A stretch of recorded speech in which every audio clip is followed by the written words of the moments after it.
मैं राहुल गांधी जी को पूछना चाहता हूं कि आप देश की जनता के सामने और जम्मू कश्मीर की जनता के सामने स्पष्ट करें, आपका मौन धारण करने से कुछ नहीं होता। क्या नेशनल कॉन्फ्रेंस के एजेंडा के साथ कांग्रेस पार्टी सहमत है या नहीं है? आप हाँ या ना में जवाब दीजिए। मुझे मालूम है वो नहीं देंगे, मैं बता देता हूं वो पूर्णतया सहमत है। क्या एजेंडा है? पत्थरबाजी की घटना करने वालों को हम छोड़ देंगे, टेररिज्म के केस में जो जेल में इन पर पुनर्विचार करेंगे, जो टेररिस्टों के सगे संबंधी पर कठोर कार्यवाही की है इस पर पुनर्विचार करेंगे, फिर से 2 झंडे प्रस्तावित करेंगे। क्या कांग्रेस पार्टी ये एजेंडा के साथ सहमत है? क्या आप 370 फिर से वापिस लाना चाहते हो?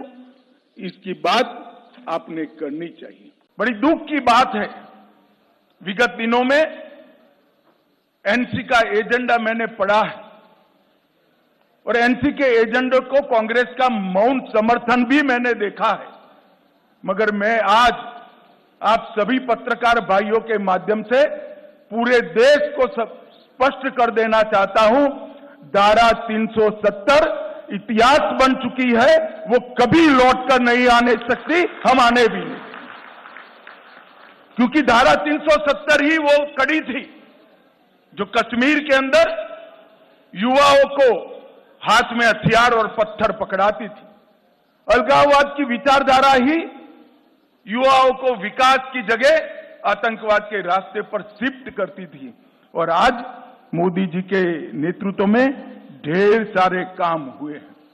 मित्रों, मैं चुनाव घोषणा पत्र पर आने से पहले कुछ चीजें जरूर कहना चाहता हूं। जम्मू कश्मीर में सबसे बड़ी जरूरियात थी शिक्षा की। लगभग 10 साल में 59 कॉलेजों को मान्यता मिली है। 30 कश्मीर डिवीजन में और जम्मू डिवीजन में 29, 16,000 छात्रों की प्रवेश क्षमता जोड़ी गई। न्यू एजुकेशन पॉलिसी के तहत आओ स्कूल चले अभियान हमने आगे दिखाया है, बढ़ाया है। 45 अटल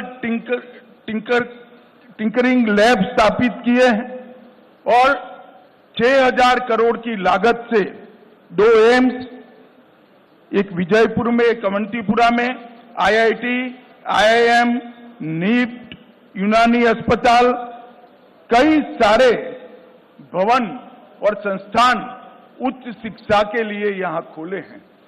70 साल तक देखा जाता था कि जम्मू कश्मीर के बच्चे यहां पढ़ाई लिखाई नहीं हो सकती थी, यहां से देश भर में पढ़ने जाते थे। आज देश भर के बच्चे जम्मू कश्मीर में पढ़ने के लिए आ रहे हैं और एक अच्छा संदेश लेकर देश में जा रहे हैं। आजादी के समय से हमारी पार्टी के लिए जम्मू कश्मीर का ये भूभाग बहुत महत्वपूर्ण रहा है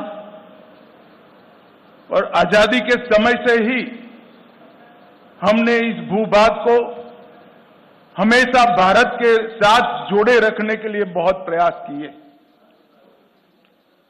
पंडित प्रेमनाथ डोगरा के आंदोलन से लेकर श्यामा प्रसाद मुखर्जी की शहादत तक ये पूरा संघर्ष पहले भारतीय जनसंघ और फिर भारतीय जनता पार्टी ने आगे बढ़ाया, क्योंकि हमारी पार्टी मानती है कि जम्मू कश्मीर हमेशा से भारत का हिस्सा है और रहेगा, इसमें कभी कोई संशय नहीं रहा। मगर कई साल हो गए, 2014 तक जम्मू कश्मीर पर हमेशा अलगाववाद की परछाई रही, आतंकवाद की परछाई रही। अलग अलग स्टेट और non state actor Jammu Kashmir को अस्थिर करते रहे और सभी सरकारों ने एक प्रकार से अपीसमेंट की पॉलिसी से जम्मू कश्मीर को डील किया।